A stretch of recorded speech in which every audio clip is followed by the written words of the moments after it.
Earlier, I said that I thought Kantian moral theory might be able to help us understand um, most people's response to that second trolley problem that involved pushing the man off the bridge to save the other five.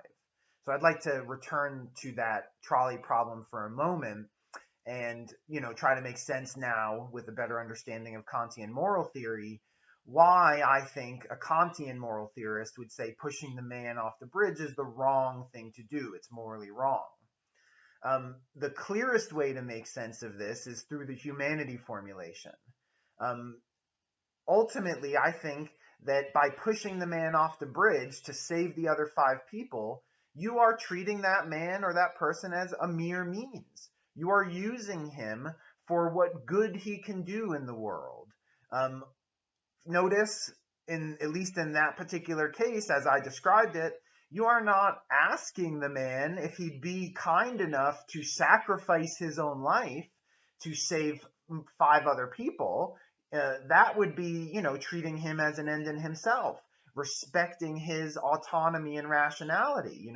You could let him decide if he wanted to be a hero or, if he freely wanted to choose to jump off the bridge. Pushing him off the bridge is just treating him as a mere means, using him to save other people, which may have good consequences, but your intention is not morally good. It's not morally right. It does not respect human dignity.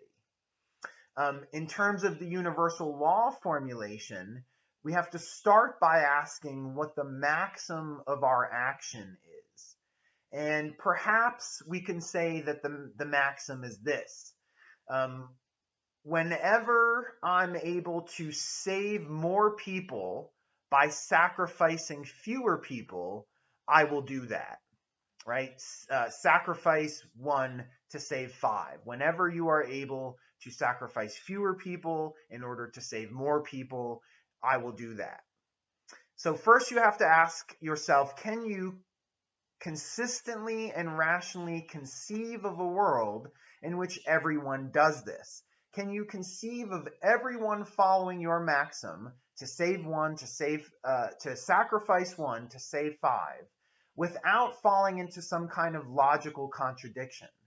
And I think that we can. I don't think that we run into any contradictions or logical problems in our maxim. Whenever I can sacrifice fewer people to save more people, I will do that.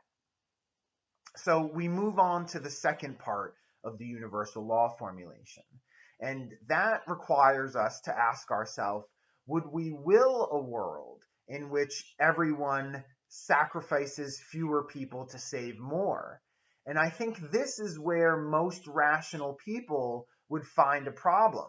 I think that most rational people would not be willing to live in a world in which fewer people are sacrificed, where the lives of a smaller number of people are taken so that the lives of more people can be saved.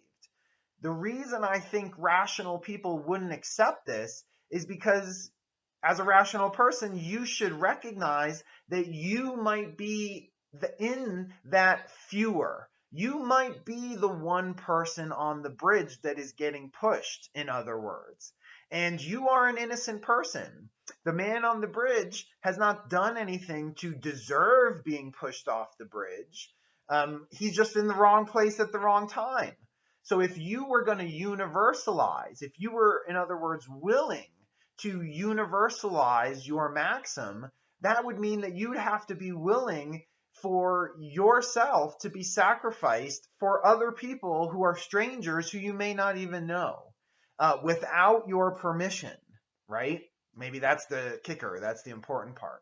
So I think that most rational people would not accept that maxim. And so the action of pushing the person off the bridge fails the second part of the universal law formulation. So it fails both formulations of the categorical imperative. So ultimately, pushing the person off the bridge cannot be respecting the dignity of that person. Hence, it's morally wrong.